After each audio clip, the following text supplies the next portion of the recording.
como prometido, vamos continuar a falar sobre a elaboração da petição do recurso especial e do recurso extraordinário. Vocês vão verificar no vídeo anterior que a gente estava conversando aqui sobre a questão da narrativa dos fatos e do direito na petição de RES-PRE. E falamos várias coisas. Alguns pontos que eu vou trazer hoje também são de extrema importância para você redigir de forma técnica e de forma exitosa a sua petição de RES-PRE. Uma delas é com relação ao relato dos fatos imprescindíveis à compreensão da controvérsia, de maneira metódica, em ordem cronológica. Isso é importantíssimo. Se você vai defender no seu recurso especial extraordinário uma tese, tire do processo aqueles fatos que são relevantes, se necessários forem, para compreensão, e traga esses fatos ali de forma cronológica, de forma metódica. E muito cuidado com transcrições. Na hora de transcrever alguma coisa, indique a página, indique a folha. Isso no processo eletrônico é de extrema importância para dar credibilidade para aquilo que se está falando e para facilitar, inclusive, para o ministro, quando ele vai analisar, ele verificar se aqueles dados estão justamente ali naquele ponto. Outra coisa que se recomenda muito é a não utilização de parágrafos longos. Parágrafos devem ter, no máximo, isso é uma regra de experiência mesmo, de 6 a 7 linhas no máximo. Por quê? É melhor você dividir, porque facilita mais a compreensão. Se você faz um parágrafo muito longo, com frases extensas, o sujeito fica muito longe do objeto, a conclusão, tudo isso dificulta. Então, às vezes, quando você se deparar com um parágrafo longo, talvez seja melhor você dividir esse parágrafo em dois. Fazer dois parágrafos aí, um de 3 linhas, um de 4, não tem nenhum problema. Outra dica interessante é a ordem direta na construção da frase, sujeito, verbo e complemento. É procedimento que torna a leitura mais agradável, de mais fácil intelecção, como a gente falou, Nós estamos num momento em que se pede uma linguagem simples, acessível, e não é só por conta do jurisdicionado, mas por conta também dos próprios juízes, dos próprios advogados, das pessoas que estão envolvidas na prestação jurisdicional. Nós até chegamos a citar o Pacto pela Linguagem Simples do Judiciário, que foi assinado no final do ano passado pelo ministro Roberto Barroso, presidente do Supremo Tribunal Federal e do Conselho Nacional de Justiça. Essa narrativa, então, dos fatos e dos direitos, ela tem que funcionar como um verdadeiro relatório do seu processo, mas um relatório resumido. Não é a quantidade de páginas que vai dizer se o seu recurso é bom ou não. É a qualidade e a clareza e objetividade com que você elenca as suas ideias. E um ponto não menos importante em relação aos fatos, e que vai ter assim, um peso muito grande, é não alterar as premissas fáticas e probatórias estabelecidas soberanamente pelos tribunais de justiça e pelos tribunais regionais federais. Por quê? Se o acórdão, por exemplo, falou que houve uma batida de carro, você não pode e não deve colocar no seu RESP que não houve a batida de carro. Por quê? De cara, você já vai estar atraindo para o seu recurso especial o óbice da súmula 7, porque você está contradizendo uma conclusão quanto à prova, quanto à ocorrência ou não de um fato, que o Tribunal de Justiça ou o Tribunal Regional Federal é soberano para dizer. Agora, claro, diferentemente seria se tratasse de revaloração da prova, que é quando você utiliza aquele fato que ocorreu, você concorda com a ocorrência daquele fato, mas você busca no recurso especial ou no recurso extraordinário uma nova qualificação jurídica. Melhor dizendo, você busca que para aquele fato ocorrido incida um outro tipo de lei federal ou um outro dispositivo constitucional. Isso aí não atrai a súmula 7 do STJ e nem a súmula 279 do Supremo, mas é uma técnica para você identificar esses casos. Agora, não altere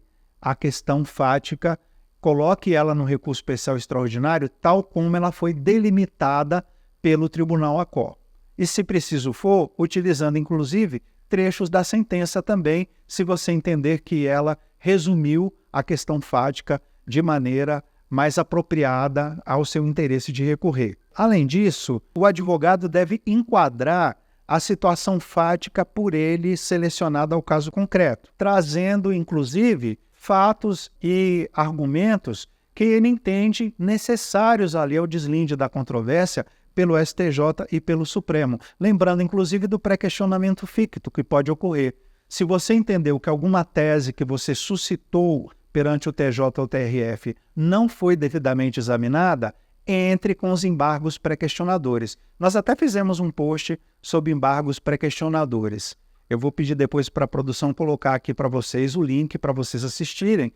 E vocês entrem então com esses embargos pré-questionadores para poder facilitar, se for o caso, o reconhecimento dessa tese e a análise dessa tese pelo Supremo ou pelo STJ, com base no artigo 1025 do CPC, que faculta isso, né? Denominado pré-questionamento ficto. E também, um outro ponto e último, é a vinculação da tese que você defende no recurso especial e extraordinário com um dispositivo de lei federal ou com um dispositivo constitucional, mostrando aí a coerência entre ambos. Vocês vão dizer, mas acontece da parte não indicar? Acontece. Às vezes a parte desenvolve uma argumentação sob prescrição e na hora dela indicar qual dispositivo foi violado, ela traz um dispositivo que fala de decadência. E aí o que vai acontecer? O recurso especial não vai ser conhecido em relação a essa tese, porque há uma dissociação entre a argumentação desenvolvida e o dispositivo legal. Ou, em outras palavras, o dispositivo legal apontado ou o dispositivo constitucional apontado não tem comando normativo, não tem força normativa para sustentar a tese defendida no recurso especial ou no recurso extraordinário. E também deve-se atentar para aquilo que eu chamo de georreferenciamento legal ou constitucional. Quando você apontar nas suas razões recursais a violação à lei federal, coloque violação da lei, o artigo, o inciso e a linha. Não basta dizer que a lei foi violada de maneira geral. E se for um artigo que possua muitas alíneas ou muitos incisos, você tem que particularizar. Da mesma forma, por exemplo, um dispositivo da Constituição. Não basta alegar violação ao artigo 5º. O artigo 5º da Constituição tem dezenas de incisos. Então, é preciso que se particularize. Senão, o recurso especial ou extraordinário não vai ser conhecido em relação a essas teses por falta desse georreferenciamento legal ou constitucional e devido à incidência da súmula 284 do Supremo, que é aplicada por analogia no STJ, que fala da deficiente fundamentação do recurso. E para encerrar esses nossos 2 vídeos sobre elaboração, é extremamente preciosa aqui uma entrevista que o ministro Sebastião Reis, do Superior Tribunal de Justiça, deu ao site Migalhas, onde Sua Excelência coloca aqui na sua experiência como ministro, com todo o seu alto saber jurídico, o que ele entende interessante e necessário para a redação. Então, me permitam aqui compartilhar com vocês. Essa entrevista também vai ter o link aqui embaixo para vocês acessarem, mas eu vou destacar aqui o que Sua Excelência fala, que são palavras dele, segundo essa entrevista extraída aí do site Migalhas.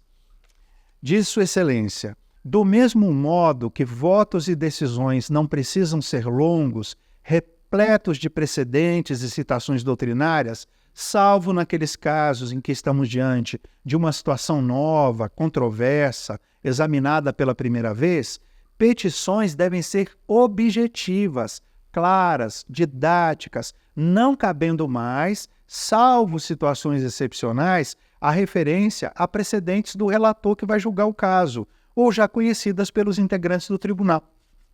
Isso aí é muito comum. A parte, na hora de trazer precedentes para a sua petição, ela às vezes coloca precedentes demais. Não é necessário. E quando, inclusive, o processo é distribuído para o relator, e às vezes a parte vai apresentar memoriais, ela coloca precedentes do próprio relator. Isso é desnecessário. É claro que o relator conhece a sua linha de pensamento, ele que redigiu, claro que ele sabe. Então, na hora de se utilizar precedentes, utilizar com parcimônia. Lembrando, inclusive, em relação a precedentes julgados, você utilizar na sua petição julgados mais recentes e julgados que sejam de preferência de órgãos maiores do colegiado. Por exemplo, um julgado da Corte Especial tem um peso grande, porque foi analisado ali pelos 16 ministros da Corte Especial do STJ.